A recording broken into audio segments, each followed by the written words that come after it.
All right, y'all. We got it together, man. So I got it all installed. After doing this so many times, it gets easier and easier. What's good, grind schoolers? It's your boy Rob, and we back in the shop today. So today, what we got going down is we are going to finally install the Qa1 suspension. I'm starting in the front, and then we'll get to the back. And I apologize for my voice, man. I've been under the weather for the last few days or whatever, so I ain't really been doing nothing. I've just been trying to get better. But, you know what I'm saying? Today is the day I believe that we're going to try to knock this out. It's snowing right now, and it's pretty cold, but I'm going to try to do the best that I can. Anyways, man, I'm not going to do a whole lot of talking because my voice, as you can hear, is hoarse and it kind of hurts to talk. But, you know what I'm saying? I just wanted to let y'all know what we got going down. Like I said, I'll probably do the front and then I'll do the back at a later date because it's a lot actually to do everything all at once. And I want to take my time and I want to make sure that, like this car is already like kind of like undercoated. You'll see when I show you guys underneath the car or whatever. So somebody already like undercoated the wheel wells and all that kind of stuff, but I want to touch it up and make sure that it's all nice and good. So I am going to probably clean it. If it needs to be wire wheeled, we'll do that and we'll paint the frame and all that kind of stuff so everything looks really, really nice. But anyways, man, go ahead and hit that like button, hit that subscribe button, and hit that bell notification so you get a notification every single time I drop another video. And yeah, let's get into it. All right, y'all. So right here, with these Qa1s, shout out to Qa1, man. I went ahead and got the double adjustables. I'm kind of excited to see what these are going to be like because all the rest of the cars are single adjustable and they ride really, really good. So I'm excited to see what these are going to ride like. So I got my anti-seize. I should have the silver one. I got the copper one. And then also too, man, with these locking rings, these things are a nightmare to get off. I got my locking ring pliers or whatever, but they're still really difficult to get off, man. I remember the first time I did this, it took forever to get these things off. But when you have the upper and lower control arms supplied by Qa1, so the lowers right there, upper, if you have those, then you got to cut out this bushing. So that's why I need this lock ring to take, or these lock ring pliers. All you got to do is take out one side, and then I got my razor blade, and then you just cut the slit on one side, and then you can pull this whole thing out. Well, after you take this little rod out. And then everything else is useless after that.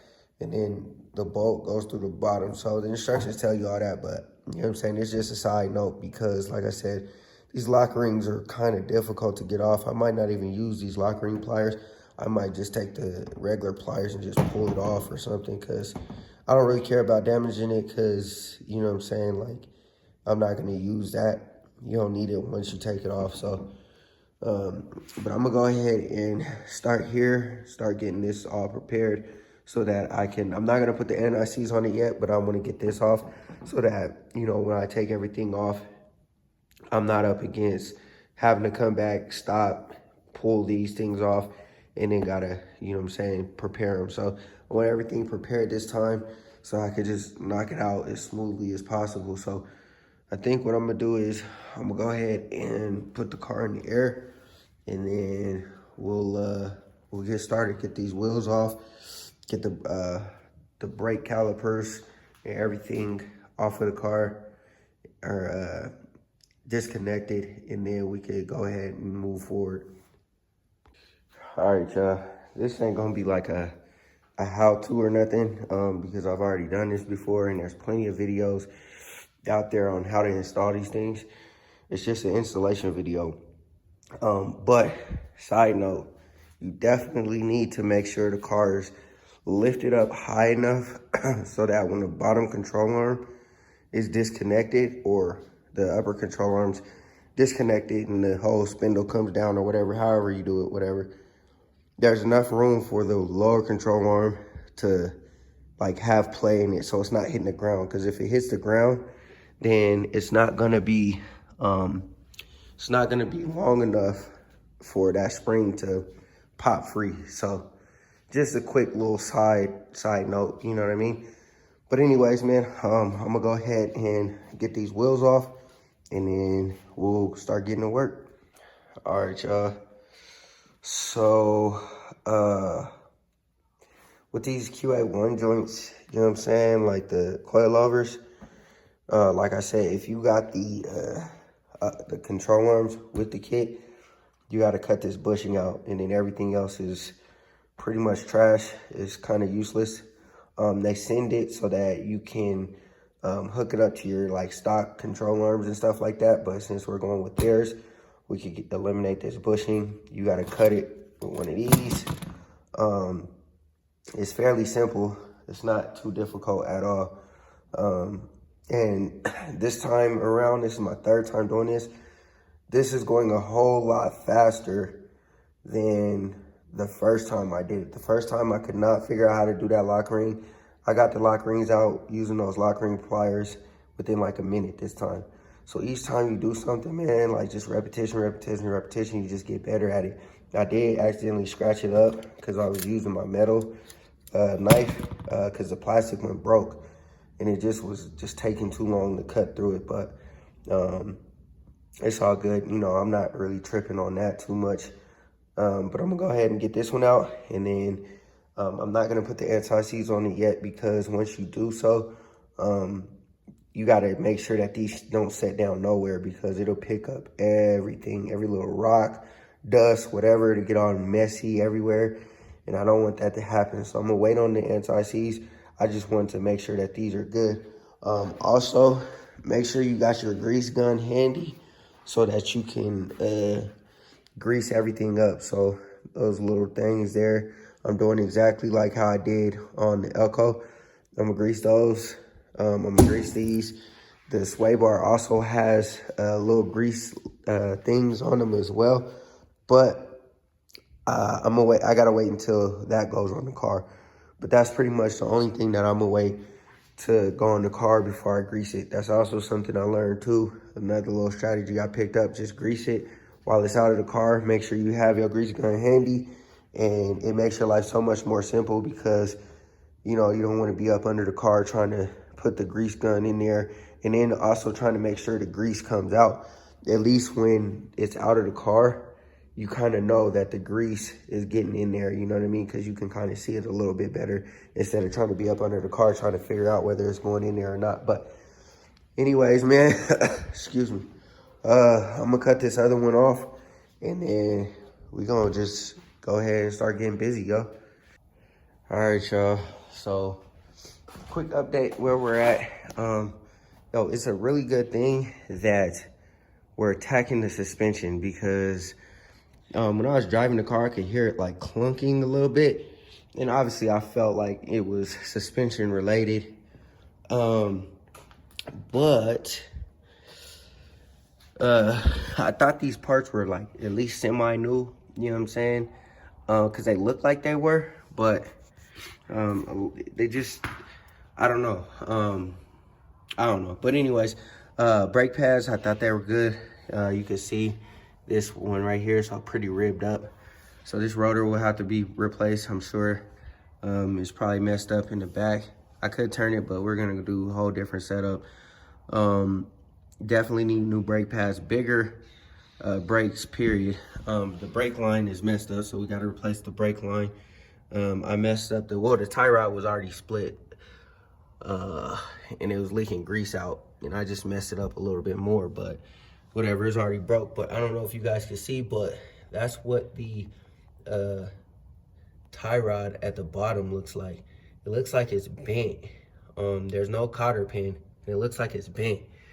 Probably because of those big wheels that this car had on it. But regardless of the situation, it's coming out, and I'm thankful for it, because we ain't got to worry about it, you know what I'm saying? But that's pretty pretty sketchy stuff going on up here. But anyways, man, we got almost to the point where we're about to pop the spring out. I'm gonna get this shock out, and then after I get the shock out, I'm gonna go ahead and let me think here. After I get the shock out, matter of fact, I'll leave the shock in. I'll just loosen up the bolts, and then before I take the shock out, I'm gonna go ahead and loosen up this top. Matter of fact, I don't even have to do that either. I'm trying to decide here what I'm trying to do here, y'all. Whether I want to attack it how I usually do it, or just attack it from the bottom ball joint. I'll just do it how I usually do it. I'm not gonna do nothing different. I'm gonna just pop the top ball joint out because it has to come out anyway, because I still need to use this spindle. I'll pop the top ball joint out, leave the castle nut on there, obviously, and then after it's popped out and everything is ready to go, I'll take the castle nut off, shock, I'll drop straight out. I'll just drop it out and have it fall on the ground, and then, you know what I'm saying, we'll go ahead and lower the spring, and then we'll go ahead and pop it out. I think that's the course of action that I'm gonna take. So anyways, man, let me go ahead and continue to keep on working. And then once I have all the spring and everything out, we'll be good to go. I'm gonna go ahead and wash up in here. I'm gonna get some spray, clean everything up, wire wheel everything, and then I got some chassis black and I got some undercoat. So I'll probably do all that good stuff so it looks all nice and pretty under there. And then I'll move on to the other side. All right, y'all. No matter how many times I do this, man, it's still nerve-wracking. I ain't even gonna hold you. So I got the spring out, everything's loose. I mean, the shock out, everything's loose, ready to, you know what I'm saying, come out of there. I got the box right here, and I got a board over here, you know what I'm saying, to kind of drop this out. You know, it's not a whole lot of protection because, you know, whatever, but at least it'll hit that if anything should happen. I mean, I got it tied down and everything, and I'm gonna release pressure on the jack slowly, so it should be good to go. But yeah, man, we just gonna release it slowly, let the control arm fall all the way out, and then we'll take our crowbar and just pop it right out of there. So yeah, man, oh man, I hate this part, but let me get it out of there, man, and stop procrastinating. All right, y'all, we got it pop free, so now we're good to go. I'll start working on getting the control arm out, or both control arms out, and then I'll start cleaning, and then we can move on to the other side. This is the absolute most nerve-wracking thing in the world, yo. But, excuse me, we're done. I'm gonna go ahead and pull this out and then keep on moving forward. All right, y'all. We got the bottom control arm out, but man, this is kind of the reason why, like, you know, I like to kind of go through my cars and make sure that everything is all good, whether it be typical tune-up stuff or like, especially suspension stuff, man, because when you start bolting up big wheels and stuff like that, it's a lot more stress on these old parts, and it's a little bit dangerous, to say the least, if you're driving down the road with old suspension parts. So I looked up under here and I was like, oh man, this stuff kind of looks like it's new, it just looked dirty. But man, was I wrong. Now I knew that the shim was like gone up there, but look how loose this is. I haven't loosened it up. I haven't done anything with it at all. Nothing at all, y'all. So, I don't even know. I guess I'll lift it up. So that bolt, this bolt, oh wow, that's, all right. So we definitely won't be able to finish this today because this is not the correct bolt. And yeah, I guess they probably took this off to change the ball joint and put in a, I don't even know what that's out of. It's a 12 grade bolt too. It's not even 8 grade or nothing like that.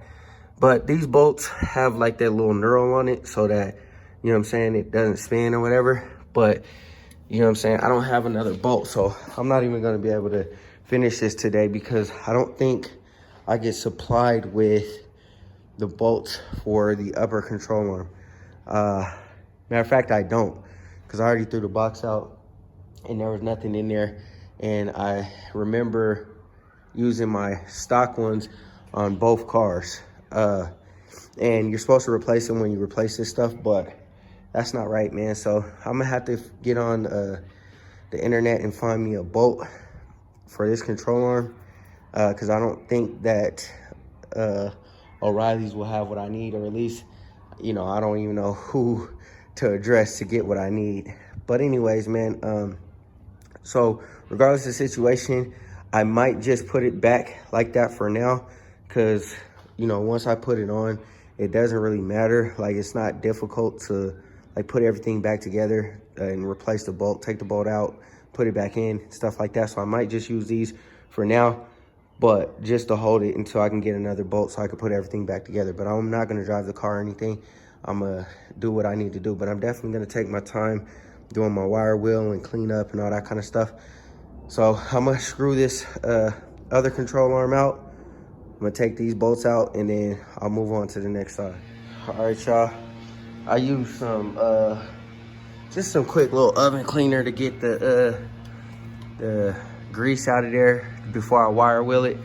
But I got the hose now. I'm gonna go ahead and switch that setting up, see what it do. There we go. Go ahead and hit it with the hose. You know what I'm saying? Try to get all this gunk off of here, you know what I mean?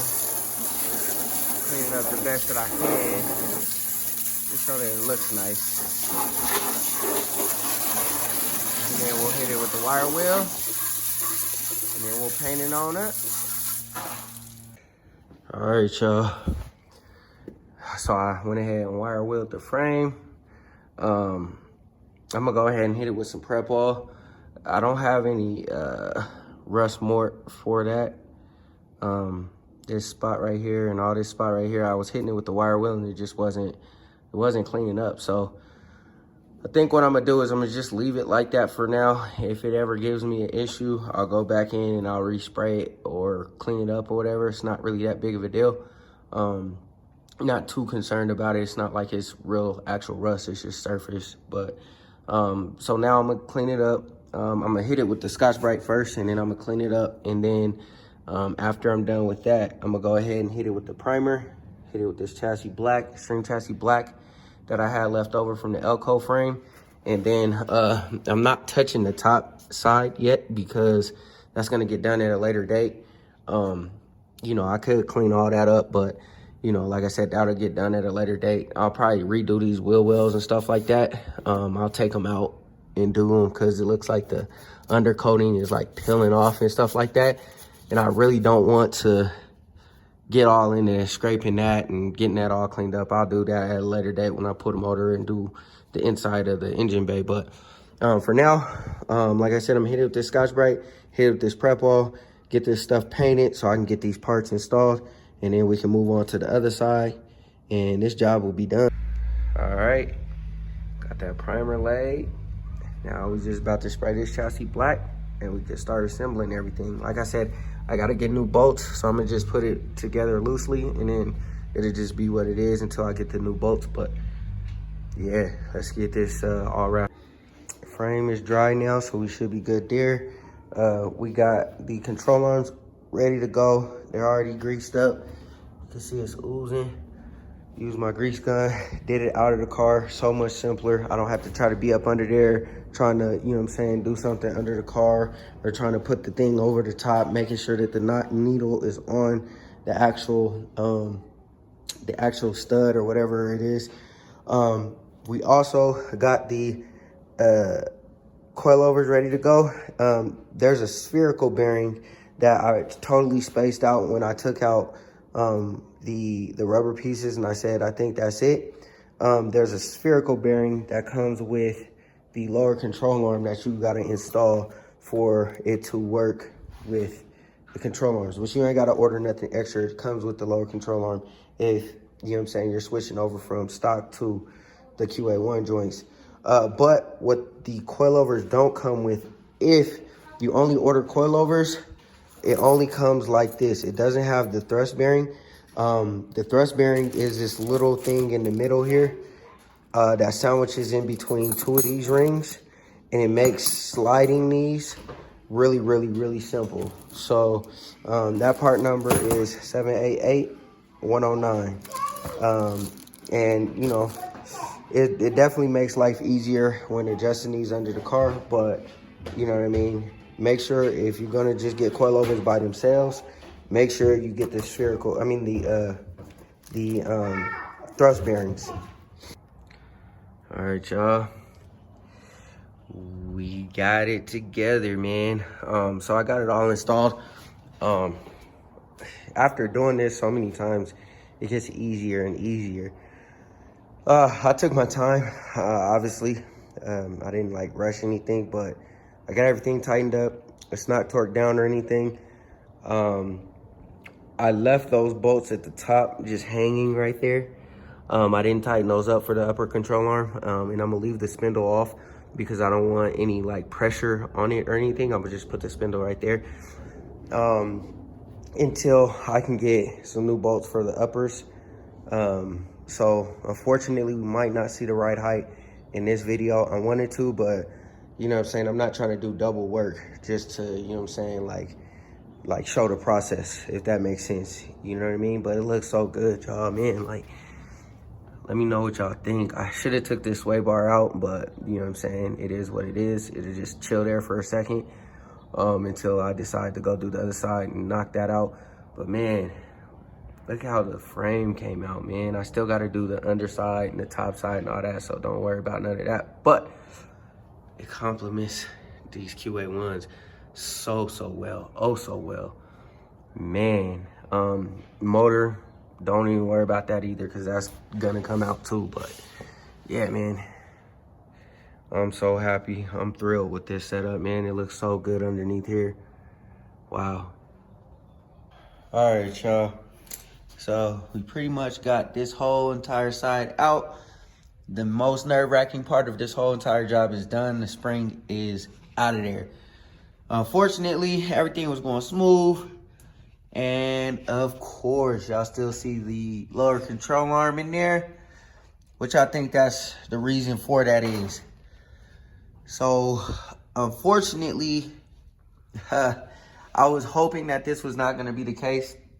The control arms bolts appear to have seized inside the control arm, the little bushings inside of that. And that was the reason why I didn't replace the ones in the rear of the Impala for so long. And Dash and I had to cut them out because the bolts had seized in there. And I put PB Blaster on here. I hammered it with my 3.5 pound hammer, and nothing is working. Those bolts are not budging. I tried to back it out with the wrench.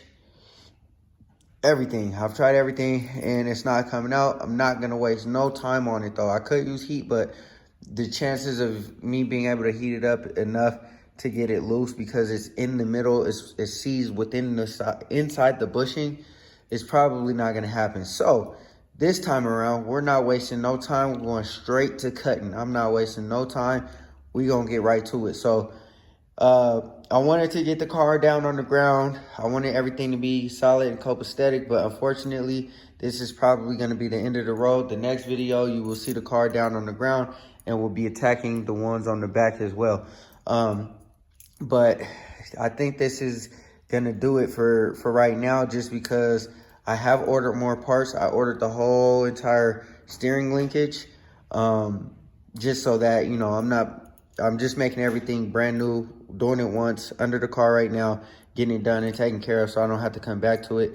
And then, yeah, so I think once that stuff gets here, I get this control arm cut out, and I could put everything back together, we'll be good to go. But yeah, man, it sucks. One bolt costs you a few days all the time. It never fails. But like I said, I'm not going to be out here for 3 days, back to back to back, trying to beat on it and, you know, wreck my brain trying to figure out how to get it off. We're just going straight to cutting. I don't even care. So, yeah, man. I mean, that's gonna be the end of my journey right here for now. So, all right, y'all. We got that lower control arm cut out, easy peasy. And now we can continue on with the rest of this side or whatever. But yeah, man. I wasn't gonna mess around with it. Just had to cut it out and get it over with, and keep it moving. All right, guys, that's gonna do it for this video, man. I hope y'all enjoyed. I wanted to get the car on the ground, and I wanted to, you know what I'm saying, get some shots of it with the new ride height, with the Qa1s on there and everything like that. But I ran into that control arm dilemma, and I am waiting on the rest of the parts to get here. So the car's not gonna go down on the ground until everything is done and complete. I don't want to keep jacking it up, putting it down, jacking up, putting it down. Plus, I want to finish the whole front end, get the whole front end done, then we can move on to the back. So it is what it is. Next video, we should be on to the back, and we should have hopefully a ride height video, because you guys know that the car got to come down off of, you know what I'm saying, all that wheel gap. So anyways, man, I'm gonna finish up with this video. Like I said, man, it was just me putting the control arms on, getting that stuff done. We'll do more later, but that's gonna do it, man. Before you jump out the video, go ahead, hit that like button, hit that subscribe button, hit that bell notification so you get a notification every single time I drop another video. Always remember, work hard so you can live free.